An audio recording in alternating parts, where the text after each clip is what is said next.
The hum of laughter and music filled the air as the Friday night crowd gathered inside a small bar near the naval base. Neon lights flickered against the dark wood panels, and the smell of fried wings and whiskey mixed with the low buzz of conversation. The kind of place where uniforms blended into civilian clothes, where men and women from service came to forget the weight of what they'd seen, even if just for a few hours. At the far end of the counter, a man sat alone. He wasn't loud or talkative, didn't make a show of his presence like most of the off-duty soldiers. He just sat there quietly, his hand wrapped around a half-finished bottle of beer, eyes distant yet steady. His hair was streaked with a touch of gray, his beard trimmed neatly, and his build, though relaxed, carried the unmistakable discipline of someone who'd spent years following orders, carrying missions, and surviving chaos. Across the room, a younger Navy SEAL, still in his late 20s, was celebrating a recent return from deployment. His team had gone their separate ways after their drinks, leaving him at the counter, half tipsy and restless. When his eyes landed on the older man, something about his presence struck him. The quiet confidence, the posture, the way he scanned the room without really looking. A habit you didn't lose after the uniform came off. He picked up his beer and slid down a few stools closer. "You serve?" he asked, voice casual but edged with curiosity. The man lifted his eyes, offered a polite smile, and nodded once. "Yeah, long time ago. Army." The man chuckled softly and shook his head. "Navy." The younger SEAL grinned, instantly intrigued. "No kidding. What unit?" The man didn't answer right away. His gaze flicked to the TV above the bar, a muted sports game playing highlights, and then back to his drink. "Special Operations," he said simply, the words carrying a weight that made the younger man straighten slightly. The SEAL leaned in, sensing there was more beneath that calm exterior. "Special Ops, huh, that's a small world. I'm with the teams myself." "SEAL?" the older man asked, glancing at him now with quiet interest. "Yeah," the SEAL said proudly, tapping his beer against the counter. "Team 4, just back from the Gulf." The older man nodded, his expression unreadable. "Good unit." There was a brief silence between them, filled only by the sound of glasses clinking and the low strum of a guitar from the jukebox. The SEAL was the first to speak again. "So, what was your call sign?" he asked, the question tossed casually but with the kind of curiosity that came from years of respecting names that carried stories. The older man didn't answer right away. His hand froze mid-motion, the condensation from his beer dripping slowly onto the bar. For a moment, the air seemed to thicken. He looked up, meeting the SEAL's eager eyes with a look that was calm yet impossibly deep, like he was weighing whether to tell him the truth. The SEAL noticed a small, faded patch sewn on the man's jacket sleeve, old Navy insignia, but from a unit he didn't immediately recognize. It looked almost ceremonial, something no one wore unless it meant something personal. Finally, the man set down his drink and spoke in a voice that was soft but carried an unmistakable authority.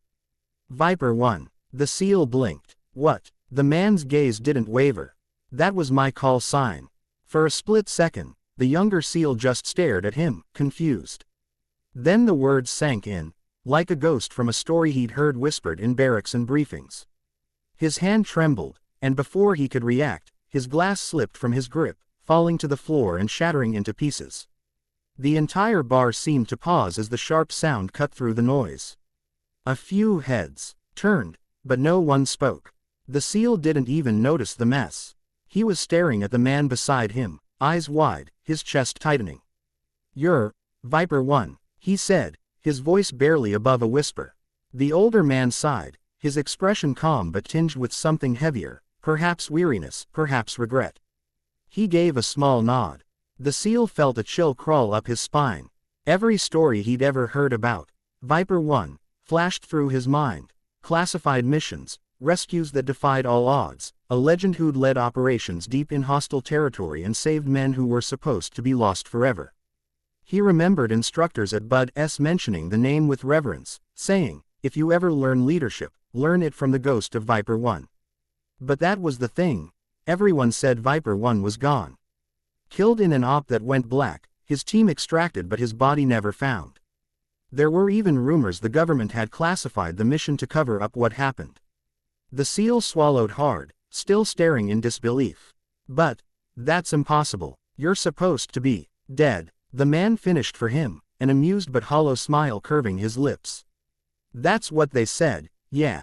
The seal felt the hairs on the back of his neck stand up. Sir, I mean, everyone in the community thought that I didn't make it out. The man nodded slowly, his eyes distant. Maybe it's better that way. The younger seal was speechless. For years, Viper One had been a story, a name spoken like a myth. And here he was, alive, sitting in a small bar with a half-finished beer, looking more like a tired father than a war hero. The silence stretched between them until the bartender came over to clean up the broken glass. The seal muttered an apology, still too stunned to move. The older man looked down at the shattered pieces on the floor, then back at the young soldier.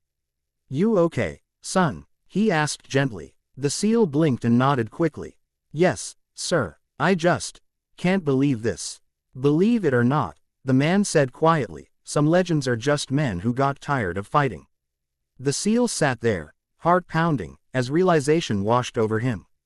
He wasn't sitting next to just any veteran. He was face to face with a ghost from the Brotherhood, a man whose name had shaped the very history of the Navy SEALs. And the strangest part of all was how ordinary he looked, just another man trying to find peace in a noisy world that had long forgotten how to be quiet. The bar had quieted down after the initial shock, leaving only the low hum of conversation and the faint strumming of a country song playing from the jukebox in the corner.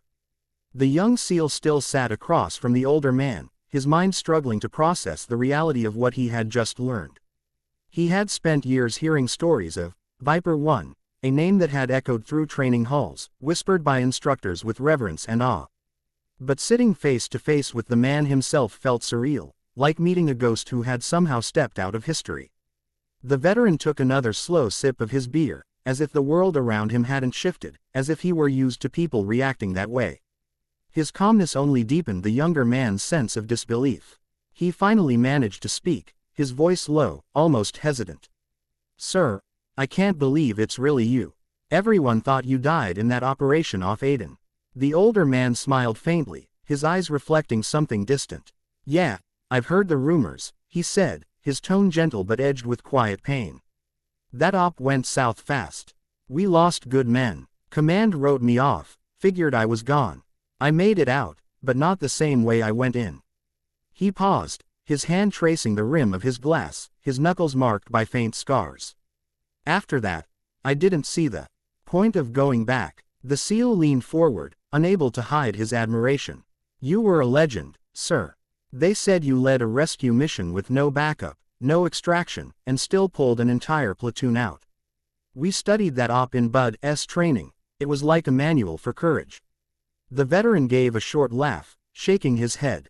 Courage, he said softly. Son, courage isn't what they write about. It's what's left when fear has chewed everything else away. His voice carried the weight of experience, every word measured, like it came from someone who had seen too much.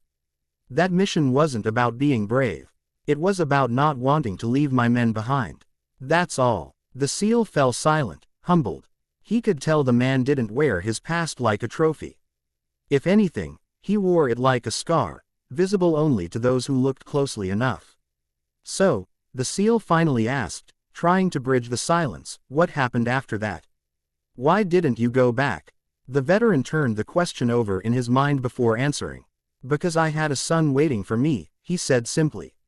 He reached into his pocket and pulled out a slightly worn photo, a boy, maybe 9 or 10 years old, grinning wide, wearing a baseball uniform. He was just a baby back then. Didn't even know who I was. When I got home, I realized I'd spent my whole life serving my country, but never learned how to be a father.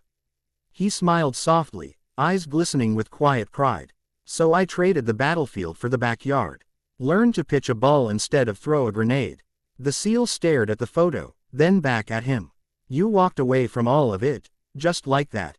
Not just like that, the veteran said. It took time, took guilt, took nightmares that wouldn't go away. But I realized one thing. Wars end for countries, not for soldiers. If you don't find something to fight for outside of it, you never stop fighting. The young seal nodded slowly, his throat tightening. He thought of his own life. the endless rotations, the faces of teammates lost in the dust, the phone calls home that always came too late. He didn't have a family yet, but he had started to wonder what it would mean to stop.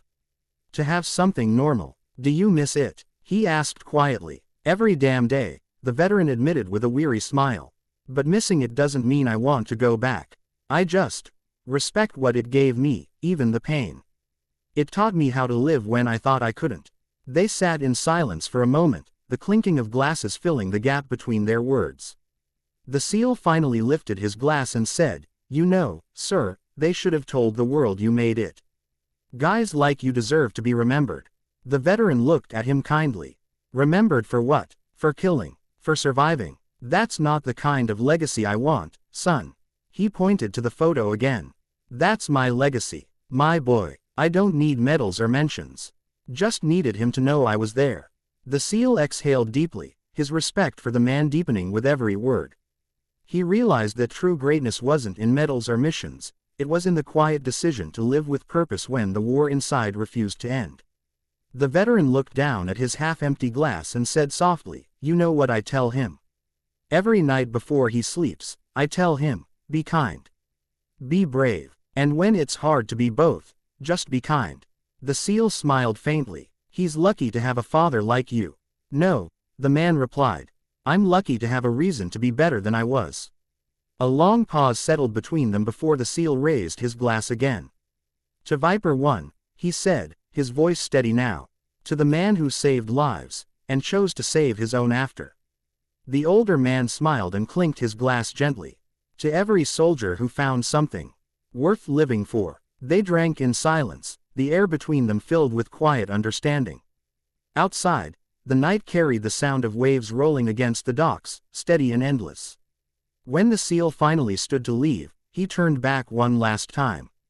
"Sir, if it's all right, I'd like to tell my men I met you. They won't believe it, but they'll want to know you're alive." The veteran smiled, shaking his head. "Tell them Viper 1 stayed dead," he said softly. "Tell them he earned his peace." The SEAL hesitated, then nodded, understanding. He extended his hand, and the older man shook it firmly, a silent brotherhood between two warriors who spoke the same unspoken language of loss, loyalty, and redemption. As the SEAL walked out into the cool night air, he felt a strange sense of calm settle over him.